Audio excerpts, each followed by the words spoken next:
What's good, YouTube? Welcome back to my poker channel. I have some hands to review in just a second, but just wanted to give a quick shout out to Greg Goes All In. This guy is a pretty big YouTuber who's blowing up right now, and I got a sub from him, so pretty excited about that. Thanks for the support. Feeling pretty blessed. Aces cracked. Three-way all in. Tens, kings, Aces. Where you did the flop though? where did the flop?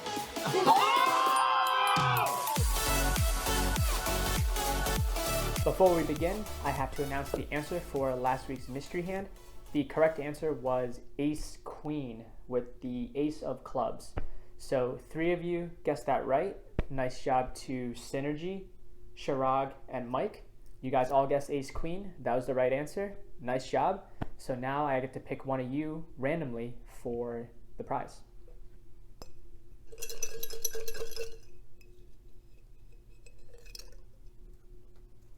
I picked number 2. So congratulations to Shirag.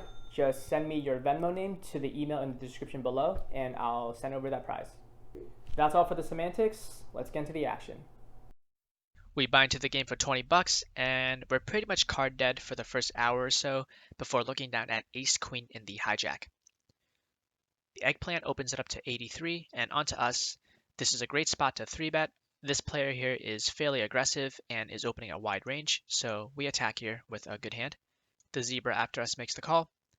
The small blind clown makes the call. Big blind Pinocchio makes the call. And eggplant makes the call. So that was not the plan. We were trying to isolate the eggplant to ourselves, and instead we're going to go 5 ways to a flop, which is 10-6-10 with 2 diamonds. Now, if this pot was heads up or 3-way, we would definitely be c-betting with 100% of our range here.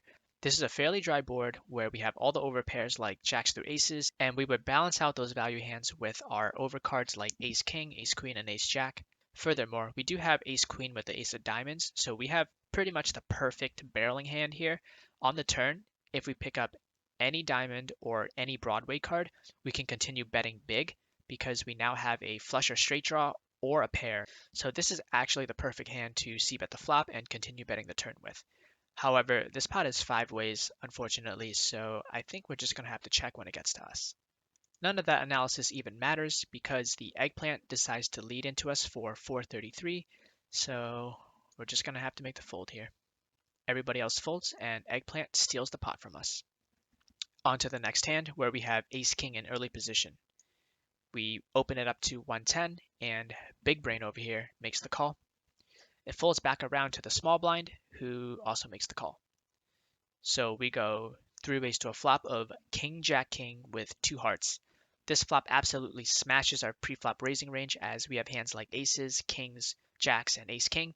So when it checks to us, I decide to c-bet small because we can still get a lot of value from heart draws, straight draws like queen 10, and I think lower pocket pairs like pocket 6s, pocket 7s would still call 1 or 2 bets considering the board is paired. The big brain makes the call, and small blind also calls. So we're still 3 ways to a turn, which is the 4 of clubs. When it checks to us, we now decide to bet on the larger side to the tune of 651. At this point, with our trips, I definitely want to try to get my stack in the middle, and I think the best way to do that is by sizing up on the turn. If we bet 650 here, the pot's going to be over $20 if someone calls, so on the river, we can easily shove the rest of our $13 in. We're going to be giving them about 3-to-1 pot odds on the river, which is pretty juicy, so we're likely to get called in that situation. Lucky for us, the brain makes the call, and the small blind folds. We get to the river, which is a 4, so now we boat up, and there's only one thing left to do. We go all in for about half pot, and get snap called, so they probably have a king, and they do. They have king 7, so the 4 gave both of us a full house, which is kind of unfortunate because we were ahead, and since we have the same hand, we're going to chop the pot. Things start getting a little crazy in the next hand as we look down at pocket aces in the cutoff. There's an early position open to 110, followed by 2 calls, and onto us. We definitely want to isolate here with our premium hand, thin out the field a little bit. We don't really want to go 4 or 5 ways to the flop with pocket aces, so we bump it up to 540. The blinds fold, and the initial raiser makes the call, and one of the players behind her makes the call as well. So we go 3 ways to a flop of 5-3-6 rainbow. sitting here with aces, and with the SPR being about 1, we're just looking to get all our money in the middle as fast as possible. So when one of the players decides to rip it all in for 67-10, we snap call with our aces as we're at the top of our range. The other player folds, and we decide to run it twice. They flip up King 4 of spades for an open-ended straight draw. Let's play out the audio and try to hold with our aces. Good luck! Oh no, don't waste it. No! Oh wait, I win. Oh, you're good. No! Oh wait, I'm good. Oh my! I'm sorry. On to the third hand, where we have ace-queen suited in early position. We open it up to 90, and we get called by this, I guess, lawyer dude. I've never seen that emoji before. And pretty much everybody else in the world makes the call. I guess nobody really cares about how strong an early position open is, and we go 6 ways to a flop of king 3 jack with 2 hearts. This is a great board to c-bet often on, as we have all of the aces, ace kings, kings, and jacks in our range. However, this pot is 6-way and we are out of position, so our hands are kind of tied here. So when it checks to us, we decide to just check it back. And surprisingly, the action checks around. So we get to a turn, which is the 7 of spades. This is a great card as we now pick up the nut flush draw. So when it checks to us, we actually contemplate on what to do for a while. I think betting small here is actually pretty good. If we bet something like, say, $2, we're setting the price for our draw. In addition, we could potentially fold out some weaker pairs like pocket 4s or pocket 5s, which is a good result as we're just sitting here with ace high. However, in the moment, we decide to go with a check call line. So we check, and it actually checks around all the way through again. And now the river is a queen of clubs, which is a pretty interesting card as we pick up second pair. So we don't hit our flush or our ace, but do we bet or do we check? We could go for some thin value here with our second pair, but some of the players in this pot are pretty passive, so they could still have a weak king like king 4 or king 5, which beats us. So I guess we're going to be passive too and make the check. And it actually checks all the way around for the third time, and we're good with our second pair, so we'll take down this pot. All right, we arrived at the mystery hand. This is what you've been waiting for. So as always, make sure you're subscribed to my channel, and you can leave your guess to what my hand is in the comments below. Good luck. The under the gun lawyer limps, which is kind of weird, and the eggplant now raises it up to 64. This is a pretty small raise size, and this is the very aggressive player that we were talking about earlier. So great spot to 3-bet here while we are in position. So we bump it up to 202. The initial limper folds, and the eggplant makes the call. So we go heads up to a flop of 3-7-3 with 2 hearts. This is a pretty dry and low board, so this is a great spot to c-bet 100% of our range in for a 3-bet pot. So when it checks to us, we throw out a small bet of 187. We prefer a smaller sizing here because this lets us bet more often on the turn. If we sized up here and our opponent calls, their calling range is going to be much stronger, so that would make the turn kind of awkward for us with our bluffs.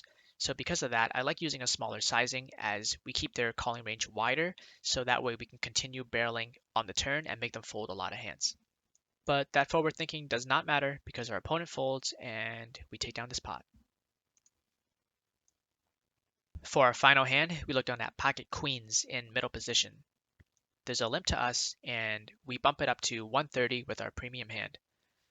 It folds back around to the big blind, who makes the call, and the limper gets out of the way. We go 3 ways to a flop of 10-2-3 with 2 hearts. This is a pretty dry board, so good spot to c-bet pretty often on. So when it checks to us, we throw out a bet of 185. And here, I decide to size up a little bit because of 2 reasons. 1, because there's a flush draw available that we can get value from, and 2, the pot is kind of small, so we want to be betting on the larger side now to start building up the pot. And our opponent makes the call. We get to a turn, which is the 2 of hearts, so the flush does get there. However, the opponent we're up against is a very competent and solid player, and I know he likes to check raise flops pretty often with flush draws, so because of that, I'm going to discount a lot of flushes from his range, which basically means that a lot of his range is going to be weighted more towards pairs, hands such as ace 10, king 10, maybe some weaker pocket pairs like 7s or 8s, and one of those cards having a heart. So when it checks to us, we continue betting for value. We throw out a bet of 390, and he makes the call. The river is a 5 of hearts, which is a pretty gross card, because if our opponent did have some type of pair, we can no longer really get value as he's going to be afraid of the flush with 4 hearts out there, and he could also easily have a flush himself, so now we're also afraid. Everybody's afraid. The flush scares everybody, so it's probably just going to go check, check. He flips up king 10 for top pair, so we'll scoop this pot with our overpair. Following this hand, we had some pretty deep analysis in the voice call, so I'll just play that out for you guys. What a run out. My God. Look at my Damn. hand. Such a run out, man. I could have got so much more value, bro. You got paid 2 streets. I could have got paid 3 streets if there came out 4 hearts. No, you weren't. I'm not. I wasn't gonna call you. Bro, I was gonna bet like 50 cents on the river. I'm getting 3 streets. I don't care how little it is. I'm getting 3 streets, man. I'm not gonna call you a 3rd street. All right, I'll size down to 30 next time. 30 cents. All right, okay, fine. If you bet 30 cents up, I would call you. All right. I'm not call. I wouldn't even All call right. a dollar. I'll do 30, 31. Maybe I can push the edge a little bit. I think you're pushing your limits there. All right. A little too. Noted. A little too aggressive. Like I said, very deep analysis. We finish up the session a few hands later. On to the results. We were in the game for 30 and out for $76.17, which is a profit of about 5 Chipotle bowls. We played for about 3 hours, which equates to 169 big blinds over 100 hands. That's it for the hands. As always, thanks for watching, and I'll catch you all next week.